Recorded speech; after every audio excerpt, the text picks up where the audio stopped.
Hello बच्चों, let's read the question. Two particles P and Q describes SHM of same amplitude and same frequency along the same straight line from the same mean position. The maximum distance between the two particles is a root 2. If the initial phase difference between the particle is pi divided by n, then find n. Now the key concept for this question is just write the equation of SHM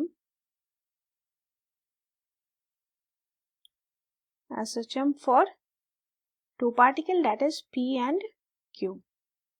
Now अगर हम first particle के लिए देखें तो x1 लिख सकते हैं, that is क्योंकि सेम ही लाइन पर है, सेम फ्रीक्वेंसी है, सेम एम्पलीट्यूड है और सेम ही लाइन पर है, तो अगर हम x एक्सिस पर लेंगे पहला मतलब पहला पार्टिकल दैट इज P, तो Q भी x एक्सिस पर ही लेना होगा. तो फर्स्ट पार्टिकल के लिए इक्वेशन लिख देते हैं x1 equal to a sin omega t. Now initially कुछ फेज डिफरेंस है, तो second particle that is Q के लिए हम लिखते हैं डिस्प्लेसमेंट का equation that is a sin omega t और प्लस कुछ फेज डिफरेंस भी है तो plus phi. Now phi is the initial phase difference ले रहे हैं.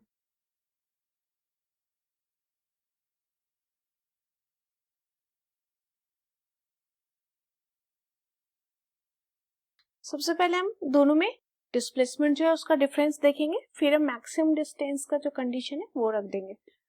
तो यहाँ से देख सकते हैं कि x2 माइनस x1 की वैल्यू आ जाएगी that is a sine omega t plus five minus a sine omega T.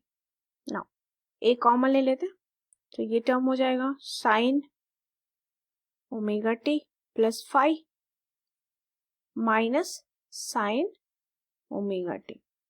तो उसको अगर ब्रेक करेंगे हम ट्रिगोनोमेट्री के फॉर्मूले पे तो ये हो जाएगा a common that is sine c minus sine d का फॉर्मूला दैट इज 2 मल्टीप्लाई में होगा तो 2 को ब्रैकेट के बाहर ले लेते हैं. 2 साइन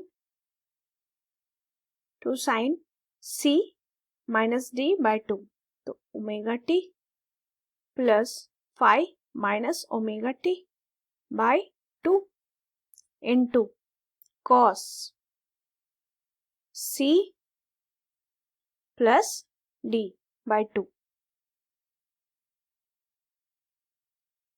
ऐसे ओमेगा टी से ओमेगा टी कैंसिल, तो ये टर्म आ जाएगा that is 2a sine 5 by 2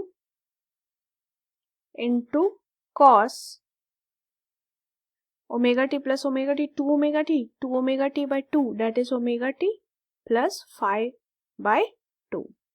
अब हम मैक्सिमम डिस्टेंस का कंडीशन रख देते हैं दैट इज अकॉर्डिंग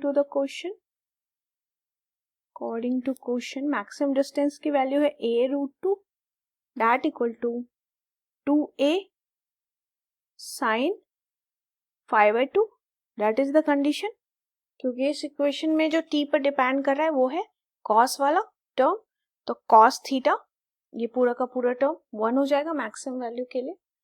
तो ये कंडीशन आ गया हमारे पास, तो a से a कैंसिल, यहाँ पे ये एक रूट 2 कैंसिल हो जाएगा, 2 में 2 रूट 2 होता है ना, तो यहाँ पे ये टर्म हो जाएगा sine 5 by 2 that equal to 1 upon root 2.